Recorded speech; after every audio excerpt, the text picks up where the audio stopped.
요즘 매일 뉴스에 빠지지 않고 등장하는 뉴스 중에 하나가 미국 대통령 선거에 관한 뉴스입니다. 만약에 트럼프가 당선된다면 미국 대선에서 131년 만에 징검다리 대통령이 됩니다.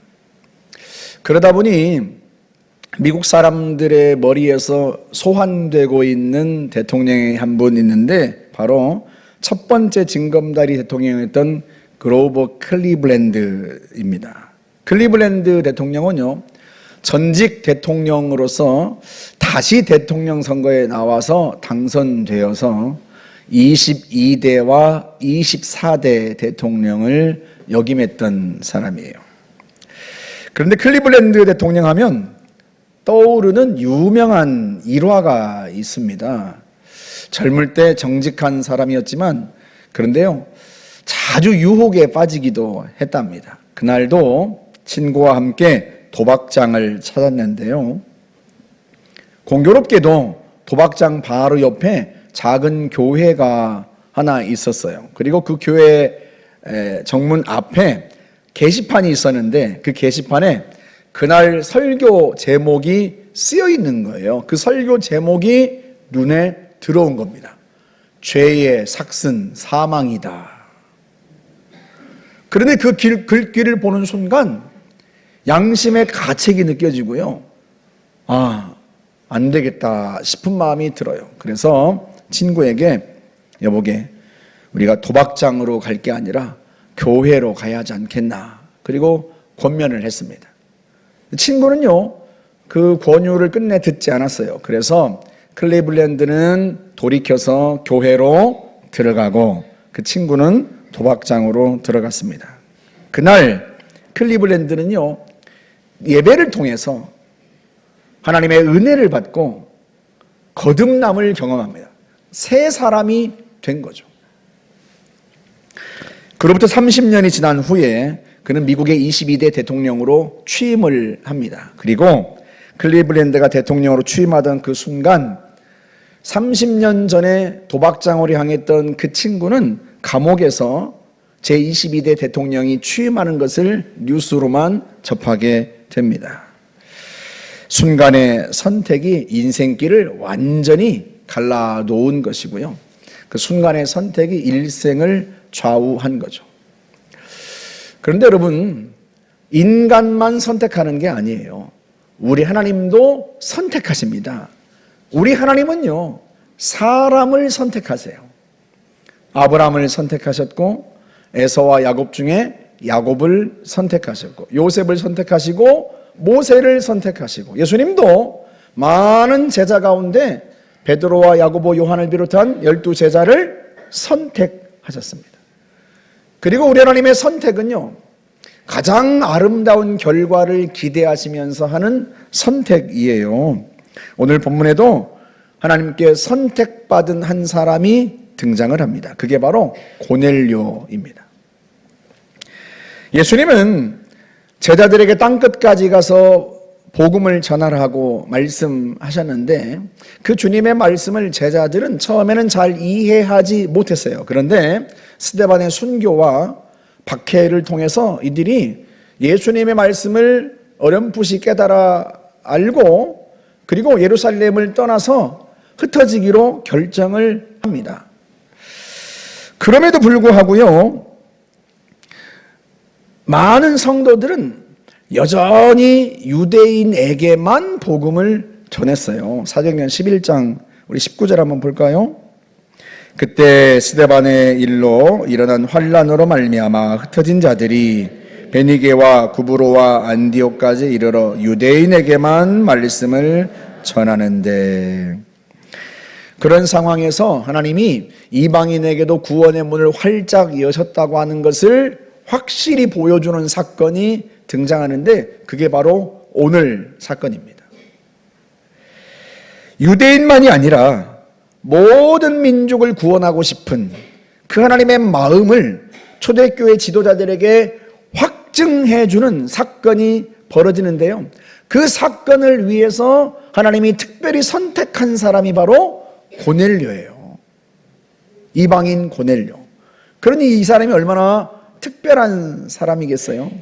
과연 성경은 하나님이 고넬료를 선택할 만한 이유가 있었다고 우리에게 증언합니다.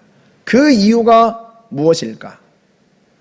구원이 유대인에게만이 아니라 모든 이방인들에게까지 활짝 구원의 문이 열렸다는 것을 확증시켜주기 위해서 이방인 중에서 한 사람을 뽑아 그에게 성령을 부어주셨는데, 그 놀라운 사건을 위해서 선택한 사람이 있다는 거예요. 그리고 하나님이 선택하신 이유가 있다는 거예요. 그 이유가 뭘까? 하나님은 어떤 사람을 선택하시고 그를 통해서 하나님의 뜻을 이루어 가실까? 첫째, 하나님이 주목하시는 사람은요, 기도하는 사람입니다. 오늘 본문 2절 말씀을 함께 볼까요? 그가 경건하여 온 집안과 더불어 하나님을 경외하며 백성을 많이 구제하고 하나님께 항상 기도하더니, 하나님께 항상 기도하더니. 그는 기도의 사람이었어요. 하나님이 그를 찾아오신 것도 그의 기도 때문이었습니다. 오늘 본문 4절도 볼까요? 천사가 이르되 네 기도와 구제가 하나님 앞에 상달되어 기억하신 바가 되었으니, 네 기도가 하나님 앞에 이르렀다. 하나님이 네 기도를 기억하셨다. 성경에서 하나님께 쓰임받은 사람은 하나같이 다 기도의 사람이었습니다. 기도의 문을 통해서 하늘의 능력이 임했단 말이에요. 단적인 예로 바벨론의 침략으로 많은 유대인들이 포로로 끌려갔을 때였는데요, 그때 하나님께서 뭐라고 말씀을 하시는가? 예레미야 29장 11절 보세요. 여호와의 말씀이니라, 너희를 향한 나의 생각을 내가 아나니 평안이요 재앙이 아니니라. 너희에게 미래와 희망을 주는 것이니라. 아멘. 하나님은 자신을 어떤 분으로 소개하세요? 재앙을 평안으로 바꾸는 자다. 나라가 망해가는 그 위태로운 절망적인 상황조차도 희망찬 미래로 바꿀 수 있는 분이다. 그렇게 자기를 소개합니다. 그런데 그 놀라운 역전의 역사가 언제 일어나게 되는가? 그 다음 절에 나옵니다. 함께 볼까요? 너희가 내게 부르짖으며 내게 와서 기도하면 내가 너희들의 기도를 들을 것이요, 너희가 온 마음으로 나를 구하면 나를 찾을 것이요, 나를 만나리라. 아멘. 너희가 내게 부르짖으며 내게 와서 기도하면 내가 너희들의 기도를 들을 것이다. 너희들의 절망을 희망으로 바꿔주고 너희들의 두려움을 평안으로 바꿔줄 것이다. 언제? 내게 와서 기도하면. 하나님은 기도를 통해서 하늘의 능력을 이 땅에 부으신단 말이에요. 그래서 하나님은 언제나 자기의 뜻을 펼치기 위해서, 자신의 능력을 행하기 위해서 기도하는 사람을 찾으시고요, 기도하는 사람을 찾으시면 그 사람을 주목하십니다. 할렐루야.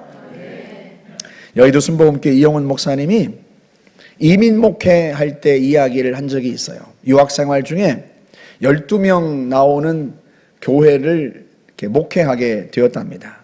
그래서 이분이 뭐라고 기도를 했는가 하면, 하나님 30명만 보내주십시오. 그렇게 기도를 했답니다.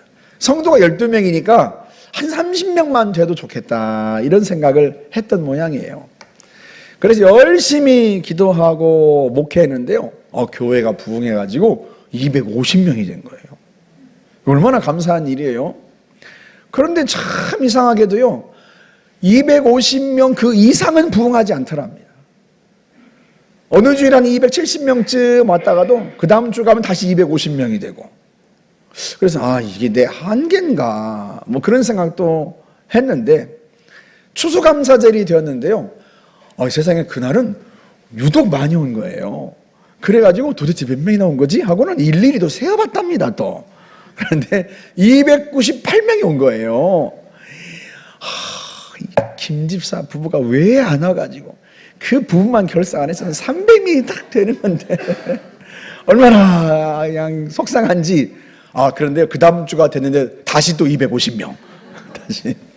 그래가지고 하나님 앞에, 아이고, 하나님, 이게 제 한계입니까? 저를 좀 도와주십시오 하고 기도를 했는데요, 기도하는데 하나님이 이렇게 물으시더랍니다. 이 목사야, 이스라엘 백성들이 광야에서 메추라기를 몇 마리나 잡았느냐, 그렇게 물으시대요. 그래서 대답을 하려고 곰곰이 생각해 보다가 문득, 아니 하늘을 날아다니는 메추라기를 무슨 수로 잡아? 잡을 도구도 없는데. 그런 생각이 문득 드는 거예요. 그 생각을 하나님이 아셨는지 곧바로 이어서 말씀하시더랍니다. 그러면 내가 메추라기를 보내주었을 때 이스라엘 백성들이 몇 마리나 거두었느냐, 그건 답을 알거든요. 왜? 성경에 기록되어 있어요. 우리 민수기 11장 31절 보세요. 바람이 여호와에게서 나와 바다에서부터 메추라기를 몰아 진영 사방으로 각기 하룻길 되는 지면 위 2규빗쯤에 내리게 한지라. 하늘을 나는 새를 무슨 수로 잡겠나 생각했는데 하나님이 보내주시니까요, 어마어마한 메추라기를 거둘 수가 있었단 말이에요. 이 손끝에서부터 팔꿈치까지가 한 규빗이에요. 어른의 팔꿈치로 2규빗이니까 거의 1m 정도 되는 깊이로 하룻길 걸어갈 거리만큼 메추라기가 쫙 깔린 거예요. 이거 얼마나 많은 숫자의 메추라기예요. 어떻게 셀 수 있겠어요? 그때 깨달아지더랍니다. 아, 그래, 결국 성도는 하나님이 보내주시는 거 아닌가. 그래서 이용훈 목사님이 하시는 말씀이, 설교 세미나에서 좋은 것을 배우는 것도 좋다. 그러나 그보다 더 중요한 것은 기도다. 왜냐하면 사역과 인생의 성패는 결국 기도할 때 부어지는 성령의 능력에 달려있기 때문이다. 그렇게 말씀하시는 거예요. 여러분, 우리가 얼마나 수고합니까? 시편 127편에 보면 우리가 아침 일찍부터 저녁 늦게까지 수고한다는 거예요. 진짜 그렇지 않습니까? 우리가 얼마나 열심히 일하고 열심히 수고합니까? 그런데 우리가 수고한 대로 다 결실이 맺히면 얼마나 좋겠습니까만 그렇지 않단 말이죠. 그런데 우리의 수고가 결실할 수 있게 하고 우리의 노력이 우리의 노력 이상의 열매를 거둘 수 있게 하시는 것은 하나님께 달려 있어요. 그래서 하나님이 함께 하시는 게 필요하고 하나님이 능력으로 우리 가운데 역사하시는 게 필요한데, 하나님은 언제 역사하신다? 우리가 기도할 때. 너희가 내게 와서 부르짖으면, 내게 와서 기도하면 내가 들어줄 것이다. 우리의 인생의 성패는요, 기도할 때 하나님이 부어주시는 그 성령의 능력에 달려 있어요.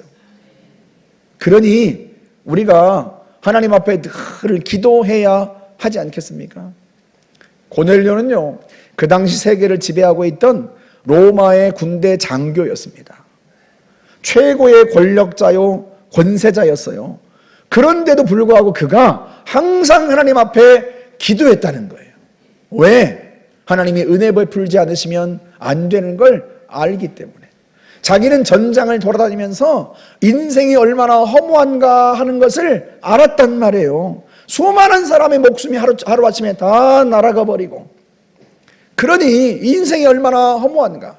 자기도 군인이고 전쟁터에서 전쟁을 치르지만 인생의 허무함을 알게 된 거예요. 그래서 로마 군대 장교지만 유대교로 개종하고 하나님 앞에 늘 기도하는 거예요. 하나님의 은혜를 구하는 거죠. 그는 항상 기도하는 사람이었어요. 하나님의 은혜를 구하는 사람이었어요. 그런 그를 하나님이 주목하시고 그를 찾아오신 거죠. 그때 그의 인생이 완전히 달라지게 되는 것입니다. 왜? 하나님의 영이 성령이 그에게 친히 임한 거예요. 우리는 다 성령 시대를 살고 있기 때문에 그 일이 얼마나 놀라운 일인지 잘 모르지만, 그때 당시에는요, 적어도 그가 믿었던 유대교 속에서는 선지자나 특별한 사람들에게만 하나님의 영이 임했고, 그것도 유대인들에게 임했지 이방인들에게 하나님의 성령이 임한 적이 없단 말이죠. 그런데 자기에게 하나님의 영이 임한 거예요. 왜 하나님이 그를 주목하시고 그를 선택하셨어요? 왜 이방인 중에 성령을 부은 최초의 사람으로 하나님 그를 선택하셨어요? 그가 기도하는 사람이었단 말이에요. 내 기도가 하나님께 상달되고 하나님이 내 기도를 기억하셨다. 저와 여러분이 항상 기도할 수 있기를 주의 이름으로 축복합니다. 어제 50일의 기적 저녁 기도회 때 어느 권사님에게 제가 앉아있을 때 기도회 지금 한 40일 넘게 함께 기도했는데 어떤 은혜를 받으셨어요? 어때요? 그랬더니 설렌대요. 기도하러 올 때마다 설렌대요. 몸이 다 나았다는 거예요. 나은 것뿐만 아니라 매일 기도하러 오는 그 시간이, 저녁 때 기도하러 나온 시간이 설렌다는 거예요. 얼마나 감사해요. 야, 기도하러 나올 때 설레는 그 감정을 여러분 경험해 보셨어요? 하나님이 그렇게 하시는 거죠. 토요일 날 나와서 봉사하고 들어가서 그 피곤한데 또 저녁 때 나왔는데 설레면서 나온다는 거예요. 설레면서. 하나님께서는요, 기도하는 사람을 주목하세요. 기도하는 사람을 선택하시고요, 그를 통해서 하나님의 능력을 나타내십니다. 저와 여러분이 항상 기도할 수 있기를 주의 이름으로 축복합니다. 두 번째로 하나님은요, 구제하는 사람을 주목하십니다. 오늘 본문 4절을 다시 볼까요? 천사가 이르되 네 기도와 구제가 하나님 앞에 상달되어 기억하신 바가 되었으니, 하나님이 그의 기도와 함께 기쁘게 받으신 것이 구제였습니다. 네 구제가 하나님 앞에 이르렀다. 하나님이 네 구제를 기억하셨다. 그러면 왜 하나님은 구제를 기쁘게 받으시는가? 왜 구제하는 사람을 주목하시는가? 마태복음 7장 7절 이하의 말씀은 예수님께서 기도에 대해 가르치신 말씀이에요. 구하라 그리하면 얻을 것이요, 찾으라 그리하면 찾아낼 것이요, 두드려라 그리하면 너희에게 열릴 것이다. 그 말씀이란 말이죠. 그런데 그 말씀의 결론으로 뭐라고 말씀을 하시는가? 우리 11절 12절을 함께 읽어볼까요? 너희가 악한 자라도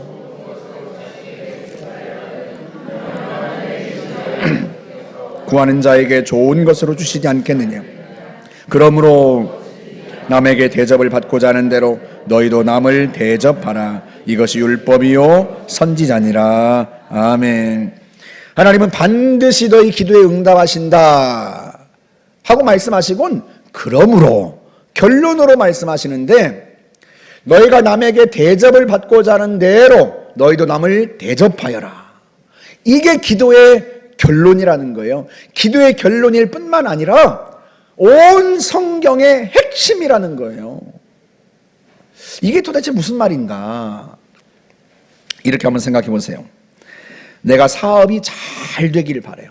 새로운 사업을 시작했어요. 하나님 앞에 그래서 기도합니다. 하나님, 제 사업이 형통하게 해주십시오. 번창하게 해주십시오. 라고 기도해요.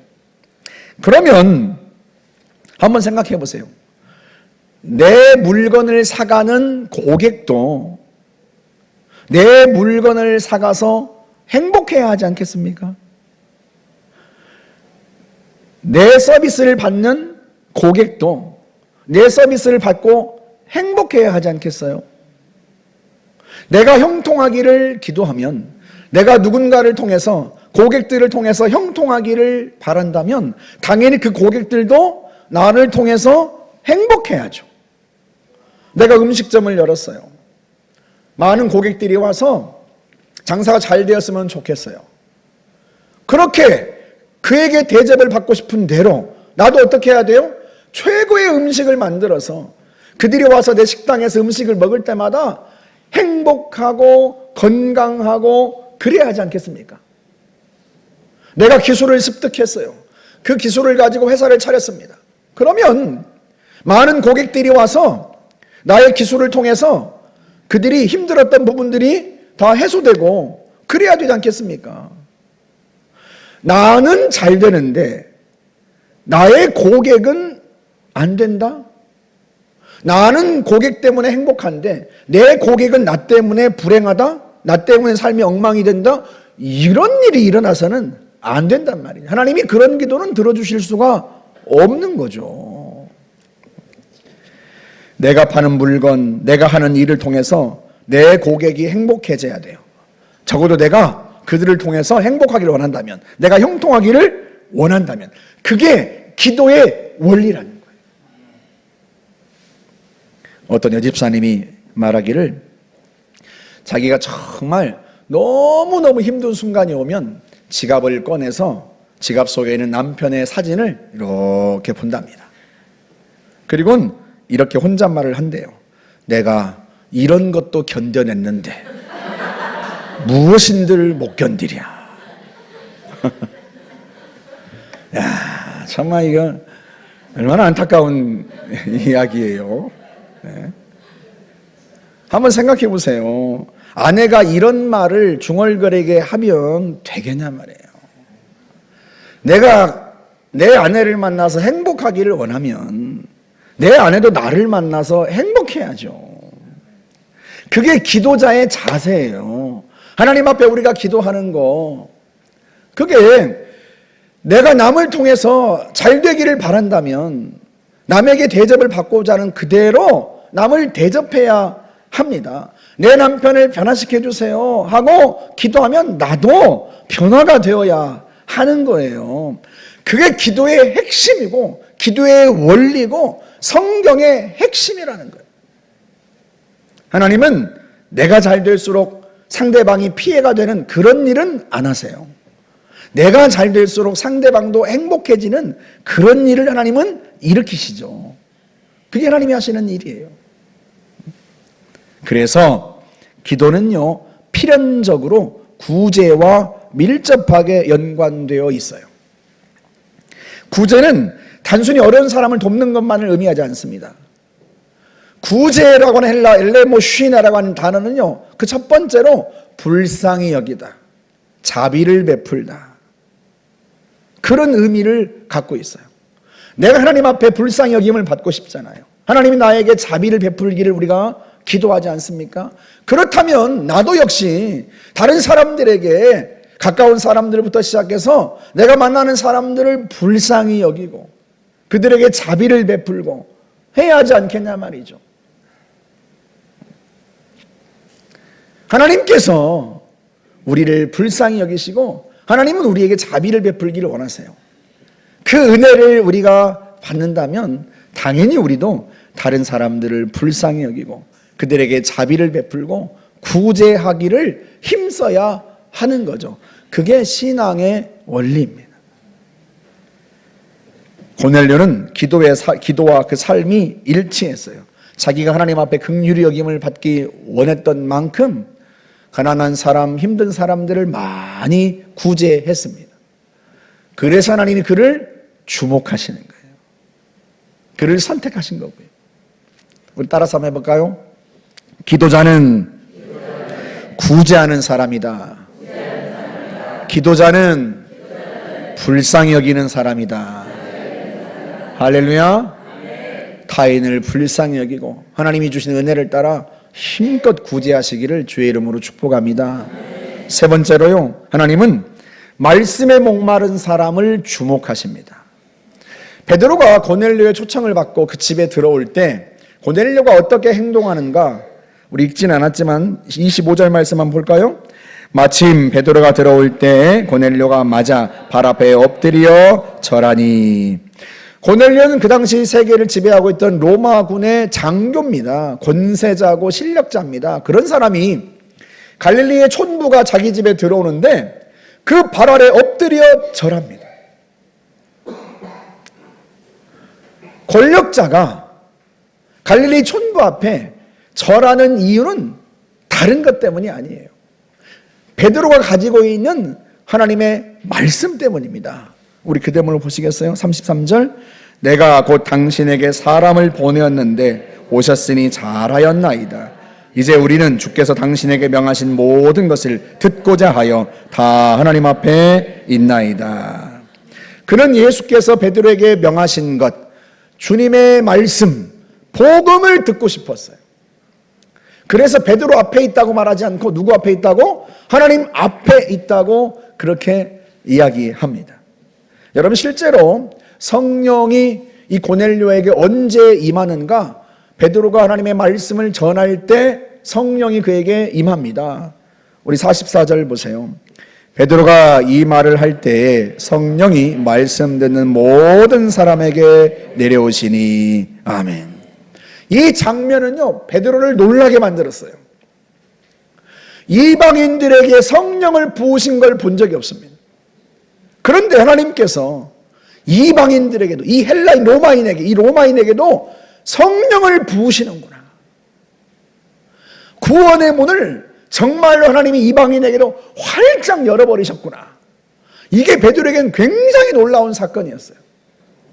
이 사건 때문에요, 베드로가 예루살렘 교회 지도자들 앞에 불려가서 해명해야 될 만큼, 왜 이방인들 집에 가서 함께 식사를 했느냐 하고 거기에 대해 해명해야 할 만큼요, 그 당시에 예루살렘 교회 지도자들은, 초대교회 지도자들은 예수님께서 땅끝까지 가서 복음을 전하라는 말씀을 이해했지만 그 말씀을 완전히 이해한 게 아니었어요. 예루살렘에서 흩어졌지만 주로 누구에게? 유대인들에게. 세상에 흩어져 있는 유대인들을 우선적으로 복음을 전했단 말이에요. 그런데 하나님이 이방인에게, 이 로마인에게 성령을 부으시는 것을 베드로가 자기 눈앞에서 목격하게 됩니다. 이게 베드로에게는 충격적인 사건이었고요.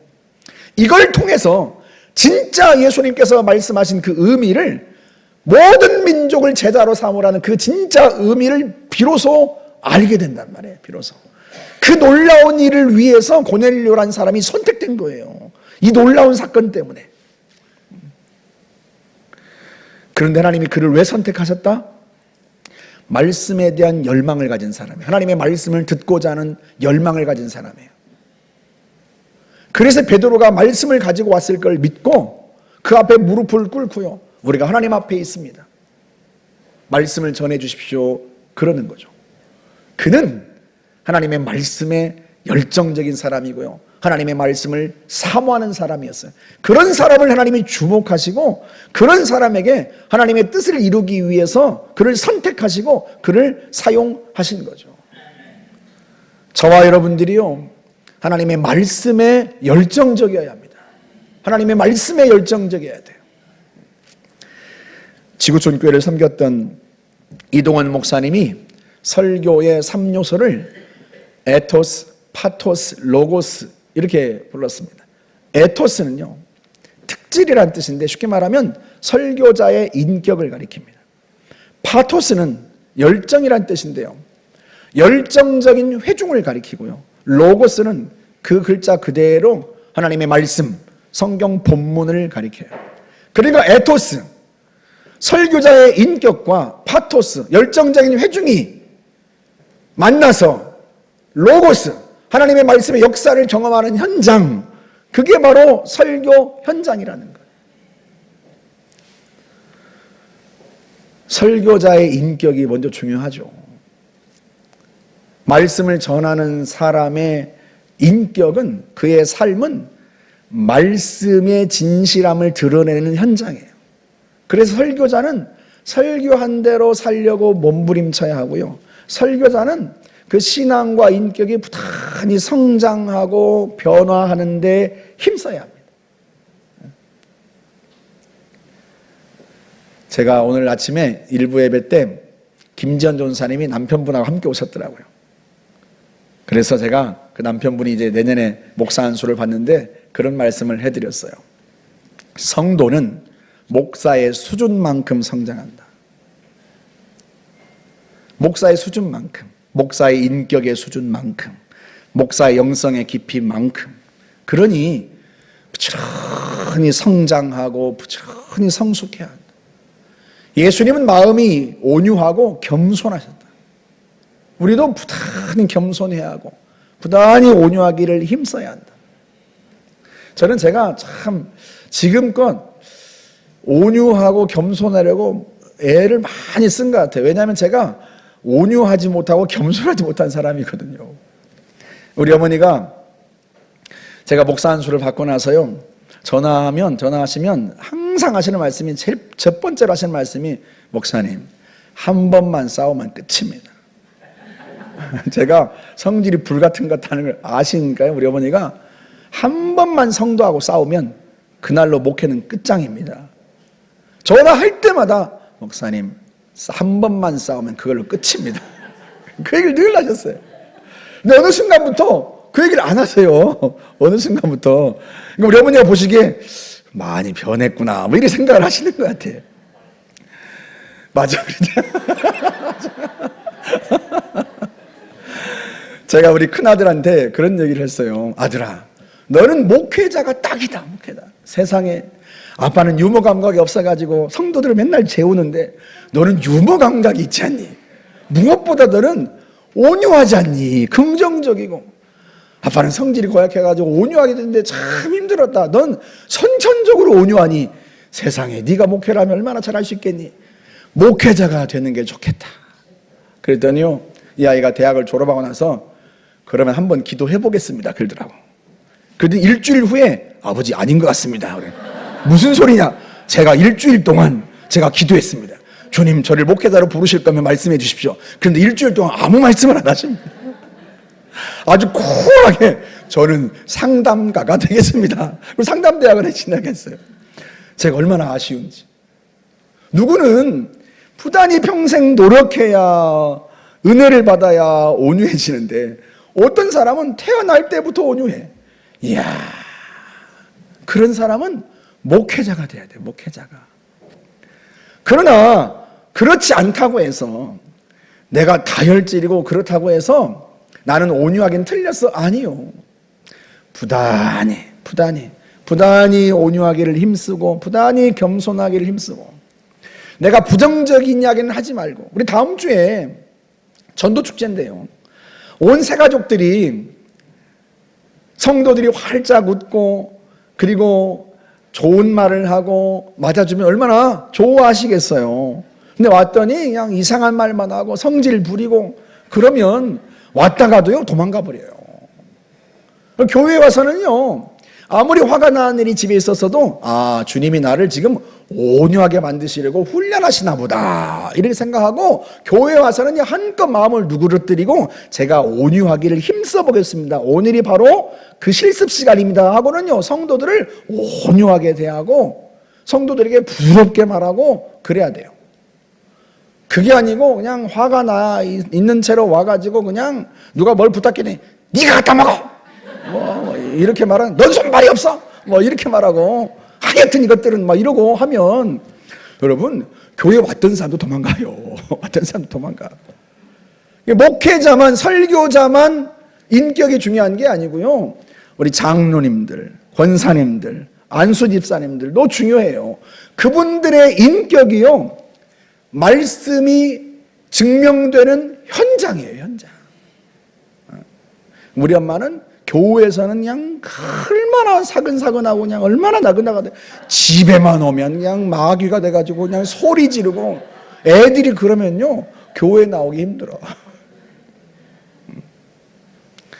우리가 목회자만 목사의 수준만큼 성도가 성장하는 게 아니라요, 부모의 수준만큼 자녀들도 그 인격이 성장하고 성숙합니다.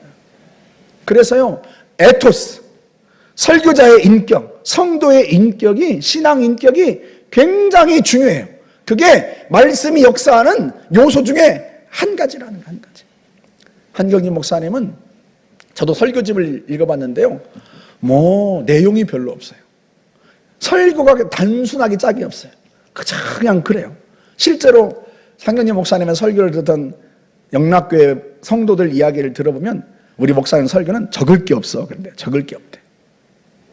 그런데 그 설교를 듣고요 성도들이 은혜를 받고 회개하고 변화돼요. 왜 그런가? 그 목사님의 신앙 인격 때문에 그래요. 목사님이 예수님 같아. 그렇게 살아. 그걸 보고 아, 진짜 하나님은 살아계시구나. 진짜 우리 주님은 살아계시구나. 성도들이요 그렇게 느끼는 거예요. 그러니까 무슨 말을 해도 예배당에서 설교를 듣고 은혜 받고 변화되고 나도 저 목사님처럼 변화돼야 되겠다. 그래서 제가 우리 성도들이 더디 변화되면 제가 다 제 탓인 줄 알고 제가 더 많이 기도합니다. 더 많이 금식하고요. 아유, 내가 더 온유하고 더 겸손해야 되는데 그렇게 생각합니다. 설교의 3요소 중에 하나, 에토스. 두 번째가 뭐라고요? 파토스. 열정적인 회중. 열정적인 회중이 필요해요. 예수님도 씨 뿌리는 부위에서 말씀하시잖아요. 씨를 뿌렸는데, 하나님의 말씀을 뿌렸는데요, 길가, 돌밭, 가시덤불에 떨어진 씨앗들은 열매를 맺지 못했다는 거예요. 어떤 밭만? 좋은 밭, 옥토에 떨어진 하나님의 말씀만 30배, 60배, 100배의 결실을 거두었다는 거예요. 그러니 말씀을 듣는 청중이, 회중이 얼마나 그 마음밭이 중요하냔 말이에요. 실제로 그게 얼마나 중요한지를 보여주는 사건이 있어요. 우리 데살로니가전서 2장으로 가볼까요? 13절 말씀. 너희가 우리에게 들은 바 하나님의 말씀을 받을 때 사람의 말로 받지 아니하고 하나님의 말씀으로 받음이니 진실로 그러하도다. 이 말씀이 또한 믿는 자 가운데서 역사하느니라. 아멘. 데살로니가 성도들은 바울의 설교를 들을 때 사람의 말로 받지 않았다는 거예요. 하나님의 말씀으로 받았다는 거예요. 그러니까 지금 저분을 통해서 하나님이 지금 이 순간 우리에게 말씀하신다. 하나님이 저분을 통해서 우리에게 말씀하신다. 그렇게 받아들인 거예요. 그러다 보니 그들 속에서 그 말씀이 그 믿는 자 속에서 역사한다는 거예요. 설교를 듣는 회중, 말씀을 받아들이는 그 밭, 그게 얼마나 중요한가에 대한 말씀이에요. 박선희 목사님은 소망교회를 목회하실 때 프로그램이 없기로 유명했던 분이에요. 그 흔한 특별 새벽기도 한 번 하신 적이 없어요. 오직 설교로만 6만 명의 성도를 모았습니다. 그래서요, 설교의 대가라고 그렇게 불렸어요. 이분이 설교 세미나를 했는데요, 이 강의를 마치고 나서 질의응답 시간이 있었는데 그때 한 목사님이 이런 질문을 했어요. 목사님, 어떻게 하면 설교를 잘할 수 있습니까? 그래가지고 거기 모였던 목사님 다 웃었어요. 왜? 지금껏 강의를 했는데 아니 어떻게 하면 설교를 잘할 수 있냐고 물으니까. 근데 이 목사님이 그게 무슨 의미인지 금방 캐치하셨던 것 같아요. 껄껄껄 웃으시더니 하는 말씀이 네, 비법을 가르쳐 줄까? 그러시는 거예요. 그래서 우리가 뭐 강의를 하신 거 말고 진짜 비법은 따로 있나 보다 하고 귀를 쫑긋 세우고 들으는데 하시는 말씀이 그럼 잘 들어둬. 설교할 때 조는 사람 보지 마. 그리고 대신 잘 듣는 사람만 보고 설교해. 그러면서 자기 이야기를 하는 거예요. 자신의 이야기를. 자신도 설교하다 보면 설교자의 에너지를 빼앗아가는 사람이 있다는 거예요. 특별히 조는 사람. 그 사람을 딱 보는 순간 내가 오늘 죽쓰고 있나? 이런 생각이 자기도 모르게 든다는 거예요. 그래서 자기가 깨달은 결론. 설교자의 에너지를 빼앗아가는 사람도 있으니 설교할 때 은혜 받아야 할 다른 사람들을 생각해서라도 내가 그 사람 보지 말고 설교 잘 듣는 사람만 보고 설교해야 되겠구나. 그리고 설교를 했다는 거예요. 설교의 대가라고 하는 분도 조는 사람 보면 낙심이 되고 그래서 내가 그분 보고는 설교 안 하겠다. 잘 듣고 아멘 잘하는 사람 보고 설교됐다고 말할 정도라면 여러분 우리 같은 사람은 말해야 못하겠습니까? 그러잖아요. 그러니까 이 강단에서 생명을 주는 말씀이 나를 살리는 말씀이 선포되기를 원한다면 내가 열정적인 청중이 되어야 되는 거야. 열정적인 청중. 하나님의 말씀을 사모하고 그 말씀을 귀담아 듣고 그리고 아멘으로 화답하고 그러면 그 말씀이 그 속에서 역사한다는 거예요. 설교는 하나님의 말씀은 설교자의 인격과 열정적인 청중과 하나님의 말씀, 설교, 성경 본문 이 세 가지가 만나서 일어나는 하늘의 사건이라는 거예요. 하늘의 사건. 그러니 우리가 하나님의 말씀을 들을 때 정말로 사람의 말이 아니라 데살로니가 성도들처럼 하나님이 지금 저분을 통해서 나에게 말씀하신다. 그런 마음으로 들어야 하지 않겠습니까? 고넬료가 그렇게 들은 거예요. 고넬료가. 베드로 앞에 있다고 말하지 않고 하나님 앞에 있습니다. 내가. 그렇게 말하면서 당신에게 전해준 하나님의 말씀을 주님의 말씀을 나에게 들려주십시오. 그리고 그 말씀을 들을 때 성령이 내렸다는 거예요. 들을 때. 기도해 줄 때도 아니고 안수해 줄 때도 아니고 언제? 하나님 말씀을 듣는 중에 하나님의 성령이 임하고요.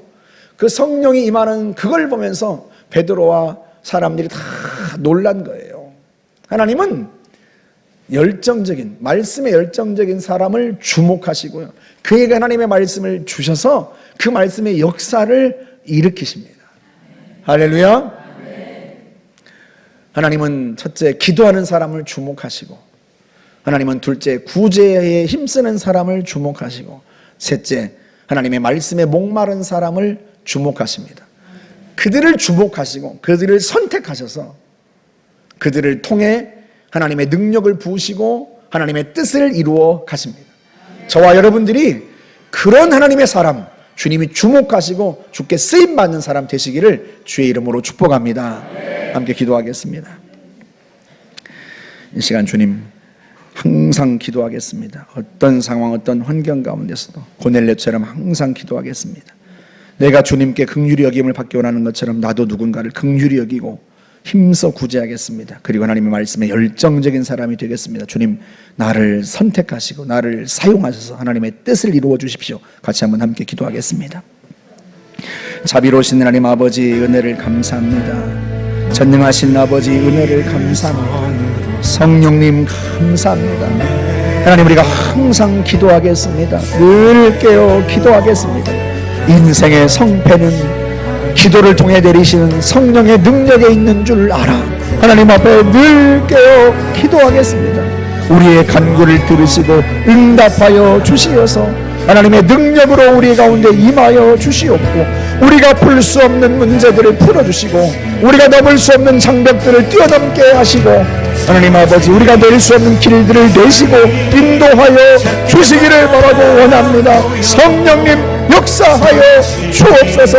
내가 하나님 앞에 간절히 기도하면서 동시에 내가 하나님의 은혜를 받고 긍휼히 여김을 받고 주의 자비를 구하는 만큼 나 또한 사람들을 불쌍히 여기고 그들에게 자비를 베풀며 하나님 은혜 주신 대로 힘껏 구제하겠습니다. 아버지 하나님, 우리의 구제를 기쁘게 받으시고 하나님 우리에게 더 큰 은혜를 부어 많은 사람들을 살릴 수 있도록 하나님 우리를 사용하여 주시기를 바라고 원합니다. 전능하신 하나님 아버지, 주의 말씀에 늘 귀를 기울이겠습니다. 하나님의 말씀에 열정적인 청종이 되겠습니다. 하나님이 나에게 말씀하시는 줄 알고 그 말씀에 귀를 기울이겠습니다. 그 말씀에 순종하겠습니다. 하나님, 우리를 통하여 일하시고 역사하여 주옵소서. 은혜를 부어 주옵소서. 긍휼을 베풀어 주옵소서. 우리 다음 주가 전도 축제인데 우리가 초대하는 분들을 위해서 이 시간 함께 기도하는데요, 우리가 한 주간도 열심히 기도하겠습니다. 그들을 불쌍히 여기는 마음으로 기도하고 초청하겠습니다. 하나님, 그들이 다음 주에 나와서 하나님의 말씀을 귀담아 듣고 그 속에 성령이 내리게 해주십시오. 고넬료 같은 변화가 일어나게 해주십시오. 우리 같이 한번 다음 주 전도 축제를 위해서 함께 기도하겠습니다. 전능하신 하나님 아버지, 은혜를 감사합니다. 우리가 한 주간도 포기하지 않고 열심히 기도하겠습니다. 하나님 아버지, 우리가 초대하는 분들의 사정이 어떠하든지 간에 하나님 아버지, 우리가 기도하면 하나님이 능력을 베푸시고 그들을 인도하여 주께로 나오게 할 줄 믿사오니 하나님, 우리가 한 주간도 항상 깨어서 기도하겠습니다. 주의 능력으로 역사하여 주옵소서. 내가 설득할 수 없는 사람도 하나님이 감동하시고 하나님이 역사하여 주시어서 주님 앞에 나오게 하여 주시기를 바랍니다. 예수 외에는 답이 없습니다. 예수 외에는 길이 없습니다. 예수 외에는 구원받을 방법이 없습니다. 하나님, 그러하니 우리가 그들을 불쌍히 여겨 그들의 영혼이 구원받고 인생이 새로워지기를 사모하여 포기하지 않고 기도하며 초청하겠습니다. 하나님, 역사하여 주옵소서.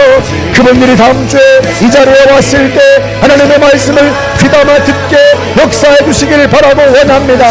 고넬료처럼 열정적인 청중이 될 수 있도록 하나님의 그들의 마음을 감동하시고 어루만져 주시고 부족한 종에게 하나님의 말씀을 주시기를 바라고 원합니다. 성가대와 찬양팀이 찬양할 때 그들의 마음의 문이 활짝 열리게 해주시고 하나님 아버지 하나님의 말씀을 들을 수 있는 밭이 준비되게 하여 주시기를 바라고 원합니다. 하나님 아버지 말씀을 듣고 기도하고 하나님의 여자를 떠날 후에도 그들이 식당에서 식사하면서 더 마음이 부드러워지고 더 마음이 열리게 하여 주시옵고 자신들을 섬겨주는 많은 성도들을 보면서 하나님 아버지 주님의 몸된 교회에 나오겠다는 결단과 각오가 일어나게 하여 주시기를 바라고 원합니다. 성령님 역사해 주옵소서.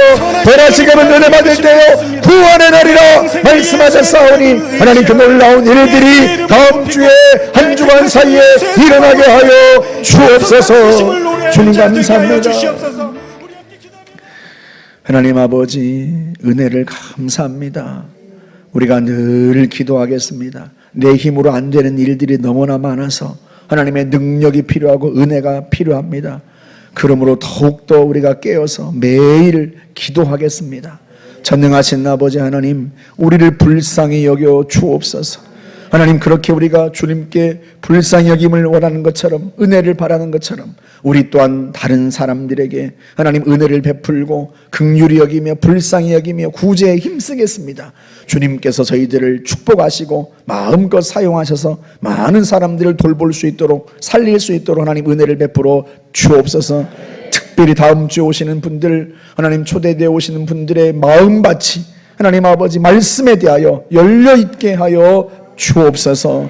부족한 종에게 하나님의 말씀을 주시고 찬양팀과 성가대에게 주의 은혜를 부으셔서 하나님 아버지 사람들의 마음이 활짝 열리게 하여 주옵시고 초대하고 안내하며 식당에서 식사를 준비하는 모든 성도들의 섬김을 통하여 그들의 마음이 완전히 열리고 복음에 대하여 완전히 무장해제가 되고 주님 앞에 나아오는 역사가 일어나게 하여 주옵소서. 주님을 기대합니다. 오 하나님 넘치게 은혜를 부어 주옵소서. 예수님의 이름으로 기도하옵나이다. 아멘.